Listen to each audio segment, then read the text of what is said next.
And to start off the day, we are going to tackle one of my favorite policy topics, transportation.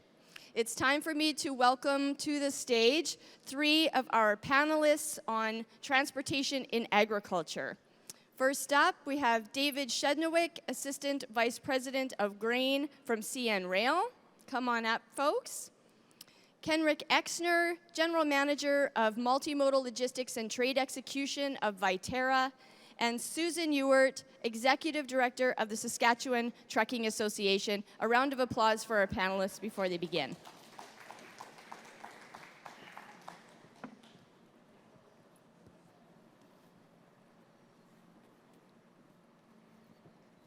Good morning, everyone, and thanks for joining us. I'm hoping that we might take a few minutes before we delve into the issue of transportation for you to introduce yourselves and share with us a little bit about you, especially if you have an agriculture connection. Did you grow up on a farm? Did you have cousins that you visited on the farm? Share with us your connection to agriculture and a little bit about your respective companies. David, we'll start with you. Great. Well, good morning, everybody. Glad to be here.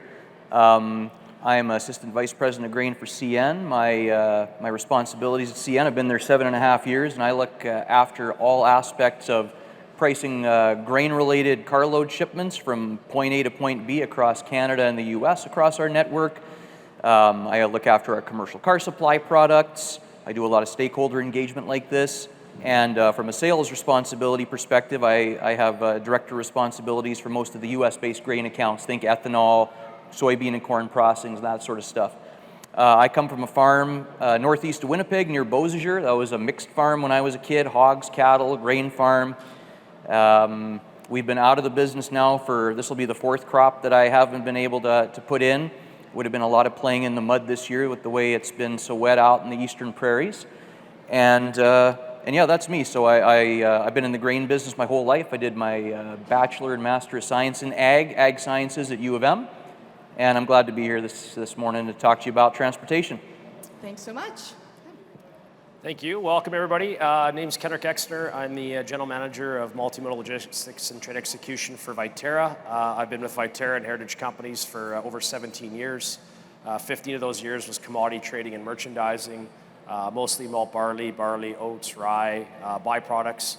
So a great chance to be on the other side of the business, trading to essentially every destination that Canada exports to and almost every type of mode of transportation. So been very fortunate in my current role, marine logistics, multimodal logistics, truck logistics, and then the whole trade execution group, which essentially looks after everything once a trader's made a sale, from insurance to financing to phytosanitary, government requirements, documentation, you name it. So definitely every day is a challenge. We're basically problem solving and trying to help the traders move product along.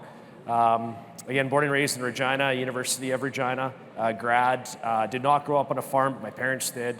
Have relatives and cousins at farms, so I still get the occasional phone call of, what's happening, what are the markets doing, what should I do, which I try to help facilitate, but at the same breath, not exactly an expert in that. So thanks for having me. And Susan. Good morning. My name is Susan Ewart. I'm the Executive Director with the Saskatchewan Trucking Association. We're a nonprofit organization based out of Regina that represents the for-hire carrier sector within the province of Saskatchewan. So our work involves a lot of lobbying and advocacy work with the government of Saskatchewan on behalf of trucking to create a better business environment for those working in the trucking industry within our province and across the country. I didn't grow up on a farm, but I have a husband who's worked in the agriculture industry for almost 40 years. I've got cousins and aunts and uncles who farm up at Melfort, and they still do this today. I have a business background and saw a challenge in transportation that I could bring those skills to, and so here I am today. That's great. Well, thanks to each of you for joining us today. And let's talk about transportation as a whole. It's an absolutely incredible file. Here in Saskatchewan and here in our landlocked provinces where we grow an enormous amount of food and fuel and fiber and industrial purpose uses of our crops, we have to get it somewhere. We do the best job we can on the farm to grow high quality crops that the world needs, and it takes an entire network to get it from my farm out to either a local processing or out to an export facility like the Port of Vancouver and across the sea to the people who are buying it. So share with us from your company's perspective some of the challenges or opportunities, depending on which side of the bed you got up this morning. Let's talk about what it's going to look like for transportation over the next 12 months. Let's look a year ahead. David, thoughts? Yeah, well, I guess the first thought is that, we're starting to come out of COVID. We've got the conflict in Ukraine on the go, which is terrible, as everybody can appreciate. There's a lot going on in the world right now. The consequences of, besides what's going on right in Ukraine today, means implications for the trade flow changes for a lot of different business segments. This isn't just a grain story. This is potash. This is energy. You think about the implications of sanctions and how that impacts what you might have been buying from one country before is now completely changed. So that means there's going to be a lot of extra demand out there in the world that wants to find origination. At the same time, again, recovery from COVID, and I'm sure there will be some fits and starts. That will remain a wild card in terms of the go forward. But I think from a major challenge perspective, the major thing that I'm mindful of, and it doesn't matter whether it's transportation here today or industry, the service industry, manufacturing, it's the structural changes that are being affected in the workforce right now. Everybody's seen it, shortened hours at stores, product not on shelves. We have a structural deficit in North America right now, and that's through demographic change, but also thinking about there hasn't been a lot of immigration into Canada the past couple of years, with not a lot of travel being able to come into this country on account of the pandemic. I think the major thing with the supply chain and just the economy in general is going to be people going forward. Whether that's people's generational change in terms of approach to work, what type of hours and schedule people want to work-life balance, but just also physical sheer numbers of people. As an offset to that, technological change I think is very important.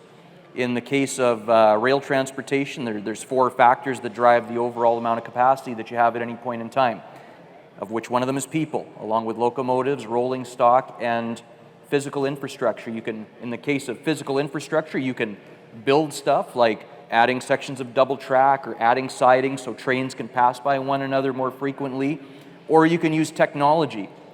For example, our automated track inspection program takes what today is a high rail vehicle with an engineering person moving at 15 to 20 miles per hour on a stretch of track, which is protected at both ends so that no trains can move through at that stretch of time, with periodic stops to look for visual defects.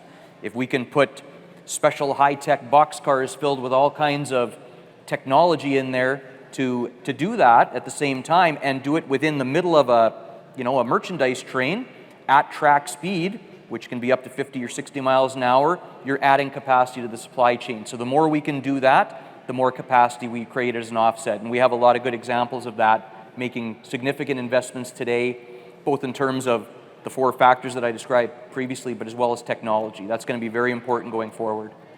That's good. David, you did talk about labor issues, and we're going to circle back and talk about that. But Kenric, some thoughts on the opportunities and challenges that will face Viterra? Yeah, obviously a lot of supply chain issues like we've had, vessels waiting at Ford for product. Multimodal's been a very, very challenging year. Multimodal being container. A lot of vessels lining up in the port of Los Angeles, Oakland, Vancouver, waiting to discharge, which then means it backs up the whole supply chain, try to get product out of Saskatchewan and Manitoba and Alberta. A lot of carriers on the container side not wanting their containers to come inland because they wanted to keep them at ports so they can actually spin the rates quicker to get them back overseas. So just that unpredictability of that whole supply chain has been challenging for us. Obviously last year was a lower production year, so a very challenging year for the industry, for producers, obviously for yourself on your farm. And then obviously just the trade flows are changing. when you have that uncertainty with the Russian-Ukraine conflict, it will change where commodities are going, who wants to buy, which is a challenge, but also an opportunity for Canadian farmers as well. And I think that's something we're going to see over the next 10 to 12 months, that we will see some new demand and new origins pop up for Canadian products, which will probably lend to more of an opportunistic opportunity for Canada longer term. But and lastly, I think David touched on it, just the technological advancements and investment in infrastructure. I'm sure you're seeing a lot of the loop track, high capacity cars, and investment across Western Canadian elevators. We're able to load larger trains, larger cars, which has helped with our planning process and helped just the whole supply chain in general, getting more product out there quicker and turning those cars over quicker, which has helped the railways and grain elevators be more efficient with our planning and getting product out quicker. Susan, any thoughts from the trucking industry? Absolutely. I think you're going to see, and you probably are today, the biggest challenge being labor. Labor shortages are at an all-time high across the country. Today, 23,000 vacant truck driver positions. By the end of the year, they're predicting 55,000. We have an aging workforce, retirements, COVID has not helped, and the image of the industry, there just is not that next generation that's interested in, coming into the transportation and driving a truck. You're also seeing shortages, dispatchers, heavy-duty mechanics, admin staff. So the biggest thing that our members are really seeing is a challenge around labor. So that labor then, there is a shortage to move those goods. And as consumers, we are seeing the benefit, like the results of that on the store shelves being no stock, right? No product. So if we don't have the labor to deal with this challenge, it's only going to get worse. In Saskatchewan, trucking really is that supply chain value add. Our exports rely on trucking, and we need people to move them. So let's stay on the labor issue then, because I want to know what your suggestions are for the answer to that. Is the trucking industry or the railway, is this just not a sexy enough industry that our young people are interested in jumping in? Is that an issue where we don't have young people coming in? Is immigration the answer to solve some of these problems? Where's the solution? What opportunities do we have for solutions to the labor issue? Because transportation is going to fight for labor just like all of the other industries we have in Canada. We have the lowest unemployment rate in many, many years. We have an increase in minimum wages. We have workforce challenges coming. Any thoughts on solutions? How can we get young people interested in this? And is immigration a piece of that puzzle? I can answer that. We definitely feel immigration is a piece of the puzzle. It is not the entire solution. At the Saskatchewan Trucking Association, we are doing our part to sort of get into high schools and educate that next generation what trucking looks like. Employers are starting to change their thought process around flexible work environments, because I think there is an image and a perception that, I'm never home and it's always about long haul. But companies are starting to think progressively about, they'll have switch yards. So maybe you only go part way and you switch with someone else and then take a load back to where you came from. So things like that are happening. It definitely is an image of the industry, and we've worked really hard to present a positive image. We have a program that we partnered with the YWCA of Saskatoon and the province of Saskatchewan called Women Shifting Gears, and we're really proud of that. Each year we put 10 women through a trucking-focused program to get them to see what it's like to have a career in trucking. There's purpose, there's value in driving a truck. You are contributing to the economic growth of where you live and providing for your family. So we want to show that women can do this job too. It is not strictly a male-dominated area that they can go to, and we're definitely seeing some positive attention and growth from that.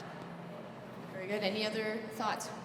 Well, I think some of this is just simply demographics, and that is a lot harder to fix.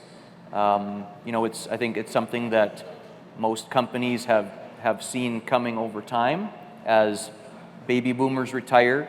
Birth rates and population growth simply isn't what it used to be, and that is creating the structural deficit in the workforce that we have today. That's a large contributor. So that's going to be you need to get that talent of, there's only so many people to occupy all the jobs in the economy in Canada. So that's a longer term structural issue to resolve. From the perspective of rail transportation, you got to think about it, I think, this way. some of the most densest areas of traffic that we're moving. Of course, it's really west of Edmonton for CN. And we have some really remote areas in our network, especially parts of northern Alberta, northern British Columbia. That's not for everybody. I do really think that people's approach, like these are very good paying jobs for conductors and engineers, maintenance of way personnel, but some of these places, if it's access to schools for your kids, access to services, these are just very remote areas. So those are some of the more difficult areas to recruit and train for. We've taken the approach from the perspective of offering, signing bonuses as incentive as well. But again, once you have people in a certain territory, it's just like any job. You get into it, there's the training that goes with it. It's about 6 to 9 months from the point of time that somebody comes in to one of our training centers in either Homewood, Illinois, or in Winnipeg to get fully qualified. And then, of course, there's the familiarization with the territory. I'm sure there's a lot of perspective as that individual is going through that training and then getting on the ground and doing the job. It's they're long hours. It's it's nights. It's not being home for birthdays. It's those sorts of things. So people are making individual decisions about work-life balance and what it is that they want to get out of employment. So I think that's just going to be a continual challenge that. Especially for remoter areas, just like in parts of Western Canada. You see new elevators getting built today. Most of them are getting built within an hour of a major population center to attract the right talent, to have staff to do that job. So I think this will be a challenge for the economy in the long term, and it's really demographic change that's driving it. Kenric, same thoughts with Viterra? Yeah, I think the same thoughts. I mean, two things come to my mind is people's value propositions or what they value from their employer have drastically changed over the last 18 months. And I think it's going to continue to evolve. It's not always salary driven. It's that flexibility. It's the opportunity for advancement, education. But it's just changed, and I think we'll evolve with it and trying to attract the youth. The next generation is also the next challenge. When we go to job fairs locally or we talk to youth, they don't know our brand. They don't know much about the ag sector. I think we all play a part in trying to promote it, getting it to the next level so that they understand there's just so many different avenues, so many different opportunities for different sexes, races, you name it. It's a very inclusive sector, I believe, and I think it'll continue to grow. And we just need to attract people to bring them into this industry because there's just, walking around here today, there's so many opportunities. How do we get the next generation excited about this industry?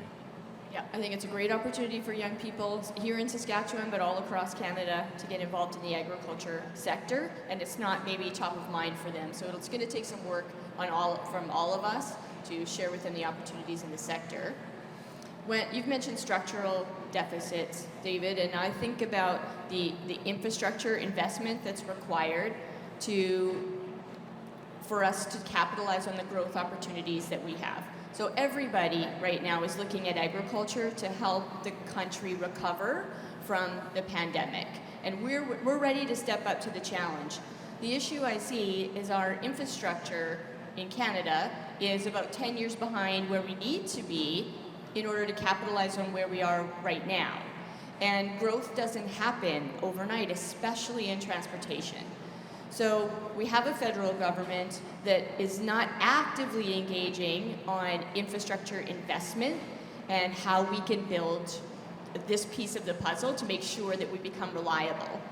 We talked about it yesterday during the canola panel. Canada has gone from top 10 most reliable country in the world for their trade to number 32.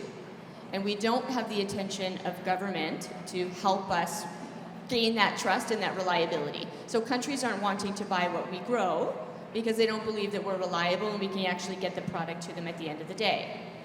So is the answer for us to better explain this dire situation, the structural deficit, to the government so they're more actively involved? Does this require a lot of government assistance and government interest? Or can the private sector do much of these efficiencies that we need to do on our own? How reliant do we need to be on the government to help us through this? Well, I would start by saying that the National Trade Corridor Fund that was created by the federal government a number of years ago was an important step towards particularly some of the debottlenecking projects that are on the go in the Port of Vancouver as well as Prince Rupert. These are multi-year, a lot of it's three-way deals with port authorities, the federal government, as well as parties such as ourselves in terms of creating some of this debottlenecking, right? So I think that's important to recognize. It's interesting as well because, of course, some of the capacity constraint that we have, it's geographic, but it's also commercially driven. If you go back 40 years ago, it's a long time ago, we used to ship 15 or 17 million tons of grain through the eastern supply chain in Canada, through the ports of Thunder Bay and through the St. Lawrence.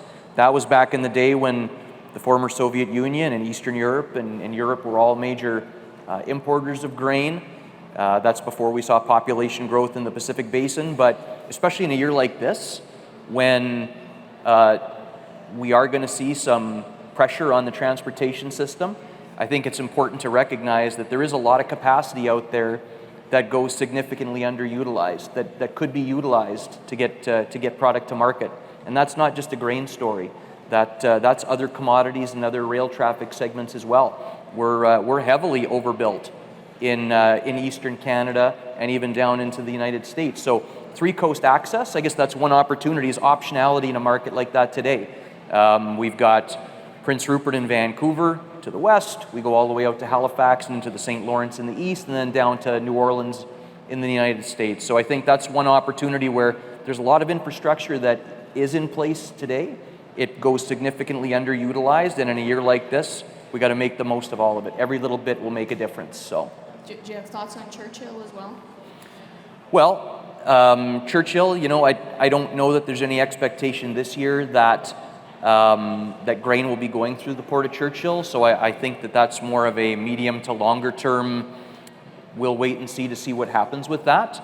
I think today for the eastern supply chain, it's really a function of maximizing capacity utilization through the Port of Thunder Bay and points east of that. So, Kenric, thoughts on, do we need the government to participate in this, or is the private sector able to make some efficiencies on their own? I think it's a both. I think from the private sector standpoint, obviously all this domestic crush capacity will change how we export. It's likely all the oil stays North American based, but there will be some exportation of canola meal pellets. When you're now shipping that from specific locations, it's a regular manufactured product. I think that will help the supply chain. Instead of having to create quality from different areas or different commodities, that has a lot of complexity in the whole supply chain. But I think naturally that is going to help us longer term. I think privately with 150 car loop tracks, better planning, better investment technology, we will get better at what we're doing. We talked about trade flows. Things will open up out the east, I do believe, with this conflict in Russia and Ukraine, and we'll look for those opportunities. Hopefully once we normalize our container shipment, that's going to bring more capacity back online. I think lastly, from a government perspective, just the challenges with blockades and strikes. Probably as an industry and all the partners trying to probably have more, I don't want to say enforcement, but trying to fix the problems when they arise quicker. Because to lose 2, 3, 4, 5 days in a corridor is 4 or 5 days of not loading a single vessel. And at any given time, there's 100 vessels in port, so every day is critical. So just more timely fixing of those issues. Susan, I'm interested to know if there are government regulations that currently exist that are impeding the Saskatchewan Trucking Association. Are your members impeded by some of the government regulations? Are there some barriers there that people in the audience should know about? Absolutely. The majority of trucking, the for-hire sector in Saskatchewan, is federally regulated. And there has been a number of federal regulations that have been imposed recently on trucking. One of the ones coming up is the 10 paid sick days that will impact trucking companies in Saskatchewan. All employers that are in the federally regulated status as of December 1st are going to be required to give their employees 10 paid sick days. There is the zero emissions fund by 2030 from the federal government, where 30% of all sales of new heavy and medium-sized trucks have to be zero emissions vehicles. We're just like, I don't know how they think that's going to happen. We're not there yet. We live in a climate where electric is not going to work for a heavy-duty vehicle. It might for like a pickup truck around the city, but it certainly isn't for the long-haul space. So there's that to consider, and the governments probably haven't thought through policy enough on that particular issue. So there's those types of things. There's enforcement on the Driver Inc. scheme, which goes on across the country, which is where businesses avoid paying taxes, CPP and EI. They don't remit WCB premiums. So there's a lot of push on the federal government right now to enforce and make sure that carriers are compliant to meeting what they need to do. There's the carbon tax, right? Fuel costs probably right today, number one cost for trucking companies. It certainly is impacting owner-operators, probably maybe more so than a larger carrier. We're not seeing any relief from Saskatchewan. I read this morning, Alberta's going to give a reduction on the diesel fuel rates until September, and Ontario's moving. So, we need supports here as well. So there's a lot of barriers to operating a trucking business today. Thanks for all of that, Susan. That was a long laundry list of things that are inhibiting, and so I think there is a need for government to listen and understand what the needs are of all of these particular industries. So for the average Canadian, I think what they experienced through COVID was, a taste of what it feels like for its supply chain to be disrupted. The blockades massively affected the agriculture industry. The union strikes terribly affect the agriculture industry.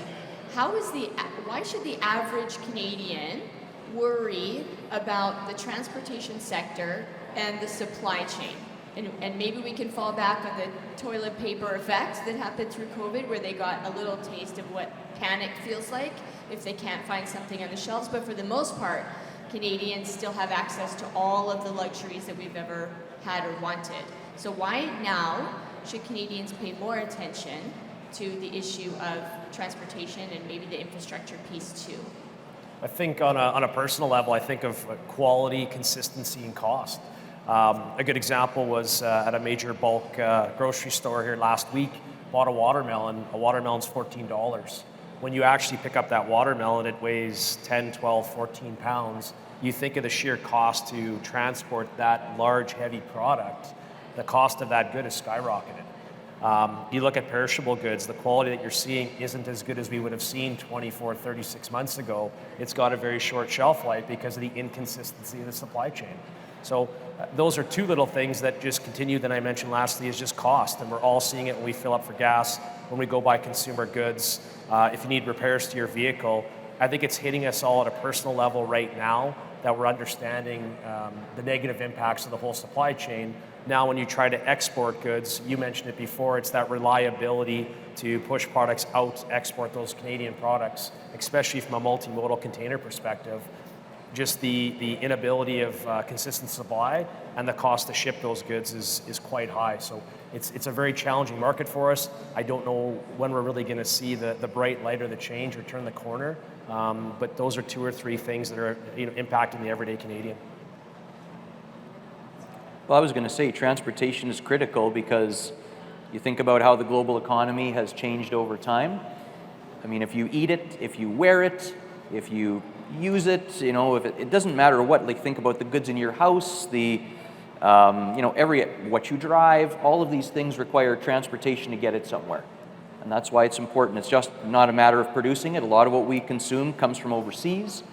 The supply chain is evolving from one that has gone from what used to be just in time to very much a just in case supply chain, and that was driven primarily by the pandemic, of course. So we're going to see what that means long term, but somebody has to move it to get it to a store shelf or to a manufacturing facility. I mean, it goes without saying. That's why transportation is so critical to everybody. Somebody, folks on this panel, it's a no-brainer, but sometimes, just like you think about coming from an ag background, a lot of people don't have the perspective of where their food comes from.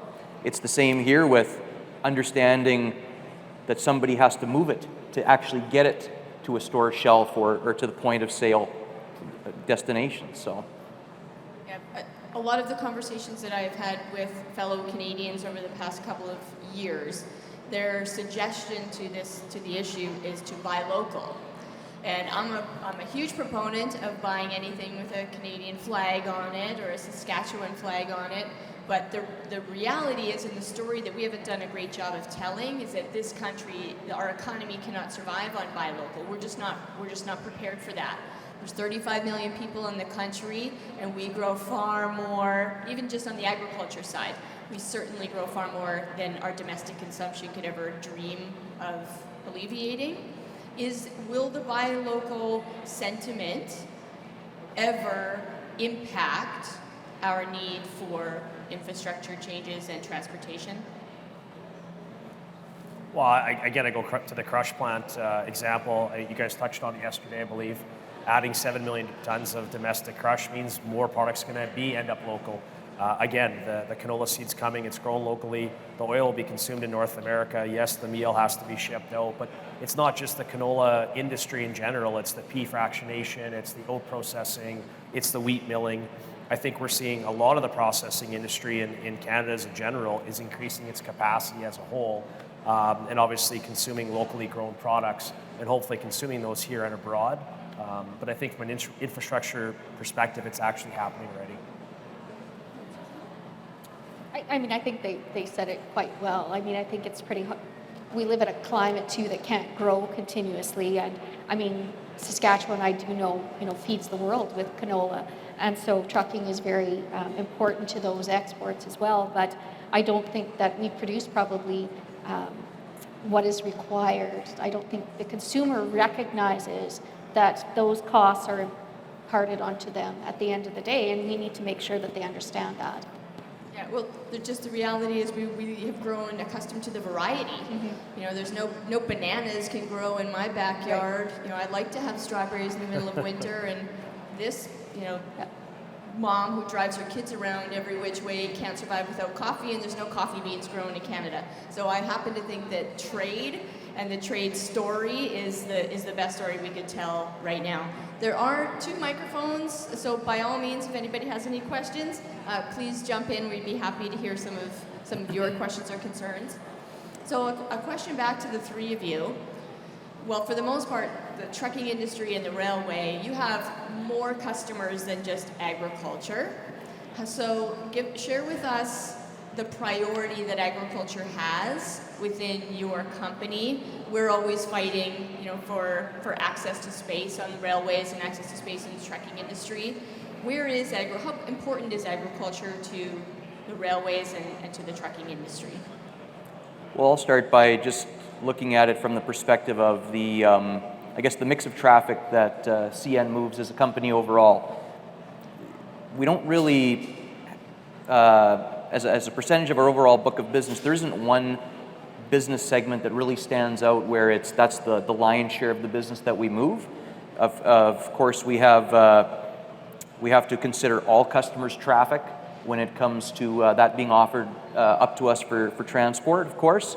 Most of the commodities, if you think about it, or most of the business segments, they also don't have dedicated resources to them. That's to say, if it's crews, conductors and engineers, or locomotives. You can't say quite the same about rolling stock here, where some of that is dedicated, of course, but network infrastructure, those are all shared across all business segments. So thinking about, I know we're going to probably get into capital planning and investment and thinking about medium to longer term here. We've already touched on that, about planning for the future. It's when you think about that, long-term planning requires good demand forecasting to do that. This year we're going to see a lot, all of a sudden when you see the market turn on a dime here due to external factors beyond anybody's control, you see those changes in trade flows, and there are a lot of factors that have an impact on the ability of a railroad to move traffic at any point in time. We certainly saw that this past winter in the case of weather. Probably one of the worst winters I can remember in Winnipeg. If it wasn't minus 30 or minus 40, that would get interrupted with a blizzard. And that has a real impact on people and on on the ability of the railway to move product at any point in time. It's also a reminder, I think, as well, that we touched on regulation a little bit earlier. These are also factors that affect the ability of the supply chain to move product at any point in time. Thinking about cold weather, a couple of years ago, for the movement of particular dangerous goods trains, when ambient temperatures trackside got below a certain threshold, any trains that include dangerous goods on them, again, it has to be a certain number of cars on that train or a certain type of commodity. All of a sudden, that train on that network is now moving at a restricted track speed. Easiest way to think about that, it's like having cars stuck behind a snowplow on the highway. If that train is moving slower, then every train behind it on both sides are moving slower. So we think about these factors outside anyone's control that have a material impact on supply chain capacity. We are a company that is investing for the future. In the past 3 years, not unlike farming, railroad is a very capital-intensive business. There's a lot of stuff to maintain and a lot of infrastructure to develop, and it isn't cheap to put it in. We can see the long-term track for the Western-based export program out of the Port of Prince Rupert in Vancouver. It's one thing to say you've got capacity across all corridors. There will be the long-term population growth around the world that will drive trade flows, and we will continue to make investments that are based in the long term. During COVID, we didn't dial it back. We had a very heavy investment program, and we'll continue to do so because we know long term this is going to be an export-driven economy, and that is what we're planning for. That doesn't happen overnight. When you see a global conflict change things on you, long term we're making those investments to increase network capacity across the Western region to move more grain and everything else that wants to move. Thoughts, Susan, on agriculture being a priority for the trucking industry? It definitely is. Many of our members move those exports for agriculture, and they do understand that that's the economic driver of our province, and prioritizing their customers as well becomes important for them when they are looking at labor shortages. Not only do we support agriculture in exporting it, but we also make sure that those farms have what they need in bringing in fuel during certain seasons when that's more important. So we certainly do understand the importance of agriculture and supporting that sector when it's required. Kenric, maybe we'll go to you, and David has touched on a little bit, but let's think about the planning, the growth, and the future that's required, and the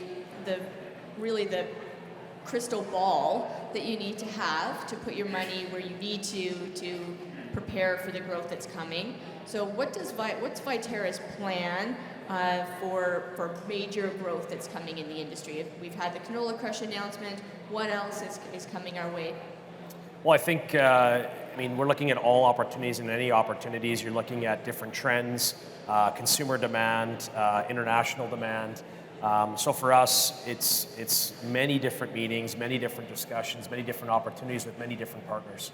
So for us, we're always in a growth mode. Obviously, we've had a big infrastructure change with 150-car loop tracks, adding capacity, trying to structure our business to a point where we can provide the service that our farm customers rely on, and trying to help the overall supply chain, which obviously is the whole planning. When you look at additional new builds or new facilities that are greenfield or brownfield, you're looking at labor, you're looking at access to infrastructure, you're looking at access to water. It's absolutely everything that's critical, because it's seemingly that every resource now is finite, that you can't just look at an open spot on a map and say, well, we're going to put a facility there, because who is going to operate it, who's going to build it, how are you going to get the construction, how are you going to get the materials to that site. So those are a lot of probably the more short-term things. But again, I go back to overall trade flows and trying to understand consumer demand. I know I've talked about it many, many times, but the whole crush footprint and the whole processing expansion will change how we move product. It's going to change the overall pipeline. It's going to change the industry, I believe. And it'll be a different focus on what actually goes through the export terminals, and how we plan our pipelines going forward. I don't think you can watch or listen to the news today and not hear or talk about inflation and recession in the U.S. and people's wallets, we're being asked for a lot. The the major concern for Canadians today is the rising cost of food. There's a lot of wallet tightening that's happening. At home, I happen to have a daughter who is allergic to debt. She just absolutely cannot wrap her head around somebody spending money that they don't have. So it makes for really great table conversations when her parents are buying land for growth of our farm. But what is it like right now for companies in Canada to think about capital growth and capital investment in the current market environment that we have? Is it tougher? And do your companies have to work harder in these situations where you're spending money that you don't have, knowing that there's growth opportunities to take advantage of? And explain it so that my daughter can understand it. I would say for CN, it hasn't changed our investment approach. We'll be as a percentage of revenues, we'll be investing about 17% roughly on a revenue basis back into our business here. There really hasn't been any change there. Again, I don't think it's any different from how we viewed the approach to investment during the pandemic. It was full speed ahead. There was no pullback. Here, you think about it every year, there's a lot of infrastructure, even for investment, that goes to core maintenance, never mind the expansion, special capacity enhancing projects, of which we'll have a number of this year, whether that's yard expansions, double tracking projects, siding extensions, siding additions, all those things are happening. And then there's the maintenance that we have to do to keep things rolling. So it hasn't changed our approach. It is capital intensive, period, and it's going to remain like that. This railroading will not change that way. So in Saskatchewan, there is a lot of growth opportunity for trucking, but we are challenged by, again, trucking is not immune to those supply chain challenges as well. They can't find trucks. We can't find a car, right? They can't buy vehicles. Parts are short supply as well. So if you've got, contracts with organizations to move their products, but you don't have a truck or you don't have a driver, they become challenged by that. So you may see, more mergers and acquisitions happening throughout the next couple of years in order to try and help with that capacity issues. But definitely, if you've got a company that's got 6 trucks sitting because they don't have drivers, they're impeded then to make money because growth can't happen at that when they're sitting there. And then they can't buy trucks to, continue on the road. That's how our members, are earning a living and growing their businesses by moving product. And so those things are challenging the industry today here in Saskatchewan. Thoughts, Kenric? Yeah, I just think it's such a dynamic market to sit here and say we're not looking at it. Yeah, we are. I mean, different projects are probably being delayed or pushed off. Again, it comes down to labor and cost of goods, supply chain. It's just such a difficult thing to predict. You talked about a crystal ball. Man, I wish I could predict it, but the reality is it's going to be a difficult probably 12 or 18 months to even forward plan for some of those bigger projects. And if you are, there's going to have to be larger contingencies, or that project may be delayed a year or two longer than you'd like it to be just because of the availability of labor and overall product. Yeah, it feels like that old ball and chain that's holding on to us. The whole industry is just ready to run, and there's just, we're being held back. Susan, you brought up the carbon tax. So glad you did. You can't talk about transportation and not talk about the carbon tax. So the carbon tax has been imposed on the industry, and of course farmers will take a lot of the brunt of that. Those costs get filtered back down, and they add to our costs, and we can't pass those on. So we're looking for the whole industry to collaborate better and find another way to tackle the issues that the federal government are very concerned about, which is the environment. So if we could go back, and if we could go to the Trucking Association to say, rather than a carbon tax to affect change, what would a solution, what would some suggestions coming out of the trucking industry have looked like if they had taken the time to ask you how we could do better as a trucking association? On the environment. Absolutely, and we've talked to both provincially and the federal governments on programs for retrofitting of equipment to make fleets more sustainable and more green, right? So there's different types of equipment. Saskatchewan doesn't have a program like that. the federal government had introduced the Climate Action Incentive Fund that was supposed to be all of the carbon tax dollars from Saskatchewan, from sort of medium and small enterprises, so like trucking, that was supposed to come back. Well, we haven't seen a dime of that since prior to the pandemic. Not $1 has come back to Saskatchewan companies in order to be able to do some of those green incentives. So there are different programs also that fleets can look at. So the National Resources Canada, NRCan it's called, they've got a fleet assessment program that carriers can look at as well. We are doing a lot of collaboration and discussion right now with the U of R and the Hydrogen Hive, and how does hydrogen play a part in the solutions around sort of zero emissions type vehicles.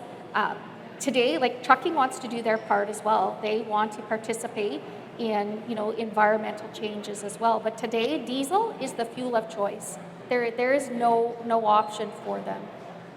So the carbon tax definitely has been an impediment. Federal government hasn't followed through on some of the things that they've been supposed to do. They keep changing the programs on them. We could certainly be looking at retrofit type programs for the industry as incentives, where governments will give up to so many dollars to retrofit a fleet with skirt tails or different types of pieces of equipment. Sorry, I'm just trying to think of all the names of them, but that you could put on a fleet to help with fuel savings. So there's definitely things that we've proposed and continue to talk about. We need to be consulted at the beginning when policy is starting to happen, not at the end when they haven't included us. And maybe for you, David, when asked what the railways can do to affect change in the environment, what would you have wanted to make as a suggestion rather than the imposition of carbon tax? Well, I think I would go down the path here to take a look at the actions that CN is taking with what we have in front of us. We're again the carbon tax is there. We collect those taxes, and then past that we remit those back to the federal government. We try to minimize the impact of fuel. Remember, thinking about cost of fuel as a contributor to overall cost. Thinking about the rail industry and its intensity in terms of emissions, but also consumption of energy. We are looking forward to more greener technologies, like Kenric talked about canola crush, and a lot of that oil is going to be going towards the production of renewable diesel. We've got pilot programs on the go to using higher blends of biodiesel or renewable diesel in diesel engines, those sorts of things. So that's a work in progress, but we want to be and we have been an industry leader in terms of reducing our overall fuel consumption as well, which is really important to minimizing overall cost of transportation. In this province, we are going to be crushing a whole lot of canola, thanks to the announcements from Viterra and others, and that means there's going to be canola oil moving on rail. And David, you and I laughed a while ago about some pictures on Twitter where people were getting really angry and upset, thinking that there was oil cars, taking pictures of oil cars on the rail, which we're all upset about. But is there a way that we can throw a canola oil flower, a big canola yellow flower on the side of the railway car so that we can identify that is canola oil and feel good about it? Can I make that suggestion? I'm not a good artist, but maybe there's a sticker or something we can put on there. I can take that back, but you make a good point. It's often, there's a lot of vegetable oil that moves back and forth. Just because you see a black tank car moving on the rails, it could be a processed product. And we are going to see a lot more of that traffic on a go-forward basis as canola crush increases in Western Canada, no doubt about it. Well, it would make me feel better to see a yellow flower on the side of that car. We've run out of time, so thank you very much for joining us for this panel. We could have a huge round of applause to our panelists from the Trucking Association, Viterra, and CN Railway. Thank you. Thank you. Thank you.